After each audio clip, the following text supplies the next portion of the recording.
Nouvelle session d'information sur Tosongana Télévision. Bienvenue à tous. Clôture ce vendredi 27 janvier du sommet de Dakar sur l'agriculture et l'agroalimentaire. Le continent africain s'engage dans une dynamique de recherche de voies et moyens d'atteindre sa souveraineté alimentaire grâce à son énorme potentiel dans le secteur de l'agriculture. Et donc présent à ces assises du Sénégal, le chef de l'État, Félix Antoine Tshisekedi, a plaidé pour un partenariat gagnant-gagnant. On l'écoute. Pourquoi je voulais le diversifier? Évidemment parce que malheureusement notre économie dépend beaucoup des mines et les mines sont à la base de beaucoup de nos malheurs. La preuve, en ce moment, nous vivons encore un de ces malheurs par l'agression rwandaise contre mon pays et ça fait plus de 20 ans. Je fais une parenthèse justement parce qu'il fallait que j'en parle. J'ai entendu beaucoup parler de l'agression russe en Ukraine, mais on oublie souvent celle qui a plus de 30 ans et qui est causée par un des voisins de la République démocratique du Congo. Et donc, pourquoi est-ce que nous faisons ce choix? Parce que moi, je l'ai titré comme ça par un slogan, la revanche du sol sur le sous-sol, pour sortir un peu de nos malheurs. Parce que le sol a beaucoup de choses et peut-être même plus à offrir que le sous-sol. Et dans ce domaine, nous avons pointé plusieurs secteurs. Le secteur du manioc. Aujourd'hui, nous avons réussi à impliquer le manioc dans la fabrication du pain à hauteur de 10%. Cela nous a permis de faire des économies sur l'importation de blé, d'économies de l'ordre de 10 à 20 millions de dollars.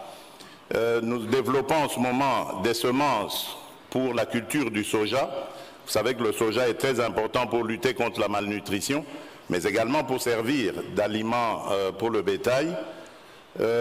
Nous faisons aussi dans la formation des moniteurs agricoles qui reçoivent un renforcement de capacité et qui, le moment venu, vont descendre sur le terrain pour encadrer les paysans. Aussi, nous avons mis un accent sur la mécanisation. Aujourd'hui, nous sommes en mesure de dire quels sont nos besoins dans ce domaine. Nous avons lancé un plan très ambitieux que nous avons appelé le plan de développement des 145 territoires. Ce sont les 145 territoires ruraux qui forment la République démocratique du Congo. Et ici, le but est de doter chaque territoire d'une brigade agricole. Et c'est à ce moment-là que ces moniteurs iront auprès des paysans pour les aider à maximiser leur travail et leur profit. Évidemment, nous mettons l'accent sur la jeunesse en développant des agences d'appui ou de garantie pour l'entrepreneuriat des jeunes et des femmes. Aujourd'hui, nous sommes en mesure de dire que ces deux catégories de la population sont accompagnés. Le Premier ministre Jean-Michel Samalou Kondé, accompagné du porte-parole du gouvernement Patrick Mouyaya, ont visité le site Ndolo, mais aussi le stade de Martyrs où sont érigés les différents podiums pour l'accueil du souverain pontife François Ier à Kinshasa. Il était question pour le numéro 1 du gouvernement de se rassurer de toutes les dispositifs pris pour l'harmonie de ce grand événement dans le pays à quelques jours seulement de l'arrivée du pape en RDC. Signalons également qu'un dispositif sécuritaire important est renforcé partout dans les différents sites où passera le souverain pontife. Je vous propose donc de suivre Patrick Mouyaya, porte-parole du gouvernement. Alors nous sommes à 5 jours de l'arrivée du Saint-Père. Nous ne pouvons pas nous permettre de perdre encore des heures parce que nous voulons nous rassurer que tout est en place. Et comme vous le savez, le Premier ministre, c'est lui qui est le coordonnateur, si vous voulez, du comité d'organisation qui prend les différentes commissions.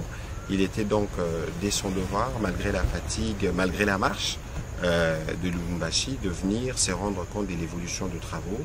Vous avez été avec nous à l'aéroport de Ndolo, qui est le site principal. Vous avez vu que tout est presque fait prêt. L'ingénieur Jésus pourra vous dire ce qu'il en est. Nous sommes venus au stade de Martyrs, mais au regard de l'heure, on ne peut pas visiter les autres sites, notamment le Palais de la Nation, l'Annonciature. L'idée pour nous, c'est de réserver les meilleurs accueil possible au pape. Vous savez que nous sommes le premier pays catholique en Afrique. Il est important que l'accueil que le pape recevra ici reste gravé dans sa mémoire et dans la mémoire de l'Église. C'est pour ça que nous mettons de petits plats sur les bancs. Assemblée nationale, fructueux échange sur la paix et la sécurité entre le président de cette chambre, Christophe Mbosso-Kodia, et Amazon Jeffa Kingi, président du Sénat kenyan. C'était lors d'un tête-à-tête tenu jeudi 26 janvier au Palais du Peuple de Kinshasa que les deux hommes ont échangé sur le problème lié à l'insécurité sur la région de Grand Lac. Commentaire Glodab Bolod. Le président de l'Assemblée nationale, Christophe Mbosso, et Amazon Jeffa Kingi, président du Sénat kenyan, se sont entretenus particulièrement sur les questions de paix, de stabilité et de sécurité de la partie est de la RDC, mais de manière générale de toute la région des Grands Lacs dans le cadre du Forum des parlementaires de la Conférence internationale sur la région des Grands Lacs, actuellement lesquels présidés par le Kenya à travers le président de son Sénat. Amazon Jeffa Kingi, récemment porté à la tête de ces forums parlementaires, a visité Kinshasa, siège de l'institution régionale, pour rencontrer les services techniques et prendre connaissance de tous les dossiers ainsi que les défis de l'institution parlementaire sous-régionale créée pour accompagner la mise en œuvre des résolutions de la conférence internationale dans les Grands Lacs sur la paix et la stabilité dans la région. L'objectif primordial de la conférence internationale sur les Grands Lacs était de parler des problèmes de paix et de stabilité dans la région. Après la formation de cette conférence internationale de la paix, il était important que tous les parlements de la région devraient jouer un rôle important. Et de ce fait, en 2008, le forum des parlementaires pour la conférence internationale sur la région de Grand Lac était formé pour donner place à une plateforme pour le Parlement de cette région pour avoir la voix sur la paix en matière de paix et de stabilité dans la région. Le président Christophe Mbosso, pour sa part, s'est contenté de saluer l'implication visible de la République du Kenya, dont les troupes sont déjà sur le théâtre des opérations à Goma et ses environs pour le rétablissement de la paix, une décision ayant nécessité l'autorisation expresse de la représentation nationale. Je remercie mon collègue et la délégation qui l'accompagne pour les sacrifices que le peuple kenyan consent, parce que dans cette lutte contre l'agression, les forces kenyanes nous accompagnent. Et pour qu'une force d'un pays étranger entre dans un autre pays, il faut quand même l'accord souvent du Parlement du pays. Et à ce titre-là, j'ai remercié le président du Sénat kenyan pour le soutien qu'ils apportent à cet effort de rétablissement de la paix à l'Est. L'envoyé spécial du secrétaire général de l'ONU pour la région de Grand Lac appelle Kinshasa et Kigali à la retenue au vu de tensions qui sévissent entre les deux nations sœurs de la région de Grand Lac. Stéphane Mouchipayi pour le commentaire. Cette déclaration de l'envoyé spécial de l'ONU pour la région des Grands Lacs, Wang Xia, exprime sa préoccupation face aux informations faisant état d'un incident impliquant un avion militaire de l'armée congolaise visé par les tirs de l'armée rwandaise le 24 janvier dernier dans la zone frontalière entre les deux pays. Selon l'envoyé spécial d'Antonio Guterres dans la région des Grands Lacs, le mécanisme conjoint de vérification élargi de la conférence internationale sur la région des Grands Lacs pourrait aider à établir le fait entourant cet incident et de dissiper la vapeur autour de ces sujets. Il en appelle par ailleurs à un engagement renouvelé entre les nations sœurs et leurs partenaires à la mise en œuvre de l'accord cadre pour la paix et la sécurité et la coopération pour la RDC et la région signé le 24 février 2013. Le président de la Commission électorale nationale indépendante, Denis Kadima, est en séjour à Mbuji-Mayi depuis jeudi 26 janvier pour la deuxième étape de son périple qui le conduit dans les 5 provinces composant de l'ère opérationnelle 2. Il s'est entretenu avec le gouverneur de cette province du Kasaï oriental, à savoir Patrice Mathias Kabea. Stéphanie Mpagna nous explique. Le numéro 1 de la CENI a pris part active à une réunion sécuritaire avec le comité provincial des opérations. À l'issue des échanges qu'il a eus avec l'autorité provinciale, il s'est agi essentiellement des dispositions nécessaires à prendre en vue d'encadrer au mieux les opérations. Maintenant, je sors déjà d'une réunion avec le conseil provincial des opérations pour m'enquérir sur la situation sécuritaire. Bon, d'ici, nous allons visiter quelques centres d'inscription pour voir comment ça se déroule. Évidemment, il y aura des réunions en interne, des réunions avec les parties prenantes, mais cela sera évalué au fur et à mesure durant mon séjour ici. Dans le souci de prendre la température de ce qu'il s'y fait, le président de la CENI s'est ensuite rendu dans quelques centres d'identification et d'enrôlement des électeurs où il a assisté à l'opération qui, dans l'ensemble, se déroule de manière convenable. Prenant langue bien évidemment avec les préposés à la tâche, il a prolongé ses échanges au secrétariat provincial avec les agents locaux de la centrale électorale concernant les réalités sur terrain. Denis Kadima a bouclé cette deuxième étape de sa tournée à Kabea-Kamwanga où il a assisté à l'enrôlement de la population de cette localité avant de rallier Kalemi, chef-lieu de la province du Tanganyika. Vous le savez certainement, le président de la centrale électorale, Denis Kadima, a lancé l'opération de l'enrôlement et d'identification des électeurs pour la deuxième ère opérationnelle à l'école Buena Muntu de Kananga, dans la province du Kasaï central. Le détail, c'est avec Stéphane Mouchipai. En prélude du lancement officiel de la deuxième phase de l'opération d'enrôlement et d'identification pour la deuxième ère opérationnelle, réservée aux 9 provinces concernées, le numéro 1 de la centrale électorale, Denis Kadima Kazadi, a donné les coups d'envoi de cette opération à l'école Buena Muntu 1 à Kananga, chef-lieu de la province du Kasaï central. Satisfait du travail abattu sur place, Denis Kadima reste déterminé à assurer une bonne continuité de cette opération dans cette région. La garantie, c'est quoi? C'est que nous avons déployé tout le matériel et là où les matériels ne sont pas encore arrivés, nous sommes en train de les acheminer. Le personnel a été formé et comme vous pouvez le voir, l'enrôlement a déjà commencé. Et moi je viens de l'intérieur, j'ai vu qu'il y a déjà une trentaine de personnes inscrites. Donc on démarre et je pense que ça évolue très bien. Il a dans la même occasion évoqué les problèmes d'ordre technique connus lors de la phase 1 à Kinshasa et de souligner que toutes les mesures ont été prises pour éviter tout problème lié à la technique afin d'assurer le bon déroulement de ces processus d'enrôlement des électeurs. La CENI est là pour s'assurer que chaque Congolaise et chaque Congolais du Kasaï central et des autres provinces concernées puissent être inscrits et recevoir sa carte d'électeur, laquelle carte lui permettra plus tard d'avoir la carte d'identité. Donc la garantie, c'est que nous sommes là jusqu'à ce que cela soit accompli à 100%. Denis Kadima a rassuré les agents de la CENI pour sa prise en compte des désiderata qui lui ont été soumis par ces derniers. Lévi Mpayi, vice-président de la Ligue de jeunes Alliance des Congolais progressistes, ACP, s'est enrôlé dans la commune de Bandalungwa au sein de l'école Le Bambin. L'homme était accompagné des militants et cadres de son parti. Reportage.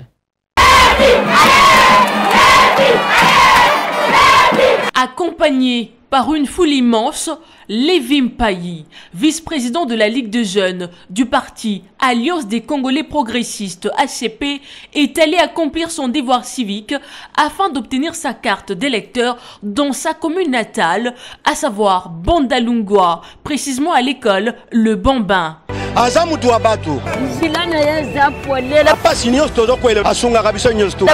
C'est lui qu'on appelle Papa Social, a, après quelques minutes, obtenu en main sa nouvelle carte d'électeur. Occasion pour Lévi Mpayi de faire appel à la population congolaise, plus particulièrement aux jeunes, de s'enrôler massivement. Bana bandal nyonso baye bana ko s'enrôler bazo ba carte d'électeur na bango parce que carte d'électeur wana ezali d'abord carte d'identité et conserver bango na makambo belé, ensuite et ko permettre bango ba voter devenir à pays na biso eza à travers carte d'électeur yango nde ko tinda bango ba pona bato ya malonga bapona bandeko na bango o bazaka na bandal, bapona bana ya bandal, bapona bana ya funa, bapona bakinoa nyonso. Son passage n'est pas resté inaperçu par les habitants de Bandal qui en a profité pour exposer leurs desiderata à cet homme au grand cœur qui solutionne souvent le problème de ses proches. Tout est bien qui finit bien. La seconde étape reste donc l'élection. Au regard des enjeux politiques et sociaux dans le pays, le député national Tatiana Pembe a fait une descente dans la commune d'Andjili jeudi 26 janvier pour échanger avec la population de ce coin de la capitale congolaise. Il était question pour elle de sensibiliser la population, mais aussi écouter les différentes doléances de ce dernier afin de trouver une solution adéquate à leurs problèmes. Reportage. L'honorable Tatiana Pembe a fait une descente dans la commune d'Ndjili, ce jeudi 26 janvier 2023, pour échanger avec la population de ces coins de la capitale. Avec un cœur humanitaire et toujours prête à aider sa base, étant natif d'Ndjili, c'était une grande occasion pour elle d'écouter les doléances des différents représentants des structures de jeunes venus exposer leurs problèmes auprès d'elle étant Elie de Tchangou.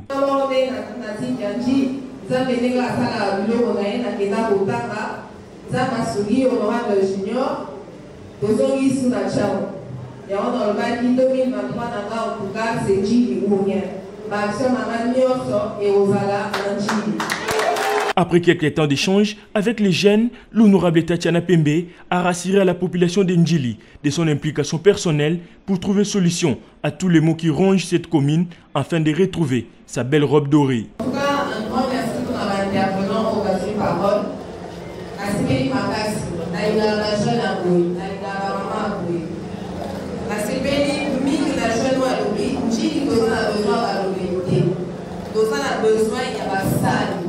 C'est ça. Si vous pouvez débuter la vie, il faut piloter vos analyses.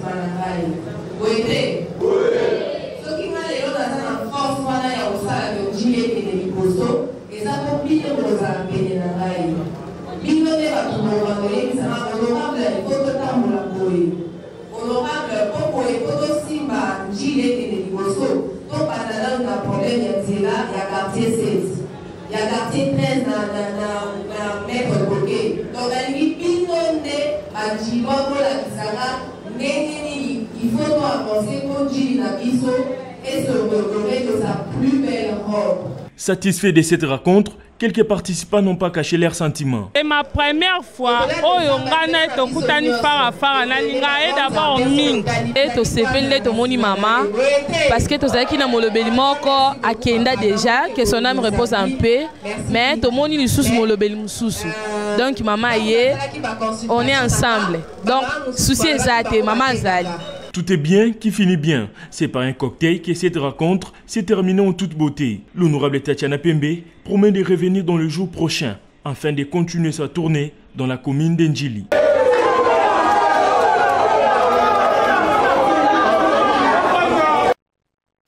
Poursuite de la campagne de vaccination réactive contre le choléra dans les différents sites visant à protéger plus de 364,137 personnes âgées d'1 an et plus réparties dans différents sites des déplacés internes ainsi qu'une aire de santé également touchée de la zone de Kirimbi. Cette annonce a été faite par Modeste Mutinga, ministre des Affaires sociales, Action humanitaire et solidarité nationale. Stéphanie Mpagna.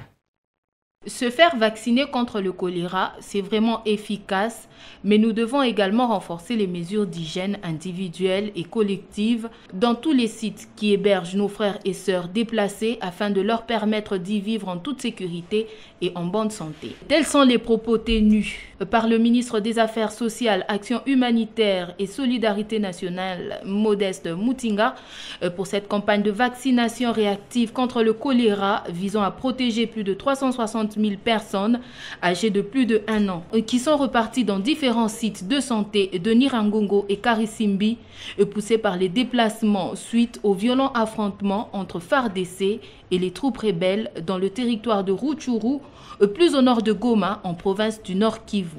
Composante majeure dans la lutte contre le choléra, la République démocratique du Congo a pu bénéficier de ces vaccins oraux en dépit du contexte actuel des pénuries mondiales de ces vaccins. Environ 614 agents de vaccination, 3 par équipe dont 2 vaccinateurs et un mobilisateur social, sillonneront les différents sites abritant les déplacés internes pour leur administrer le vaccin oral jusqu'au 30 janvier, et ce grâce à l'OMS et au financement rendu disponible par les fonds centrales pour les interventions d'urgence des Nations Unies et en coordination avec les autorités nationales et provinciales. Pour rappel, depuis le 14 décembre 2022, les autorités provinciales du Nord Kivu avaient officiellement déclaré l'épidémie du choléra dans la zone de santé de Nirangongo.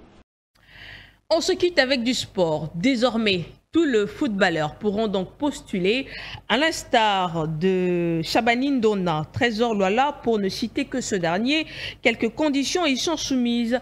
Il s'agit donc, entre autres, d'être de nationalité congolaise, de résider sur les territoires congolais de manière permanente, d'être âgé de 25 ans au minimum et de jouir de toutes ses aptitudes mentales, d'avoir précédemment été soit membre du COMEX, de la FECOFA ou membre d'un comité de gestion de la Ligue nationale ou provinciale ou encore une entité subdélégationnaire. Plus de détails, ça sera donc dans nos prochaines éditions. Merci. Ceci marque donc la fin de ce journal. Merci à vous de l'avoir suivi sur Tosungana Télévision, mais aussi sur Molière Télévision. Alors n'oubliez pas, l'actualité se poursuit en streaming, à savoir YouTube Tosungana Télévision.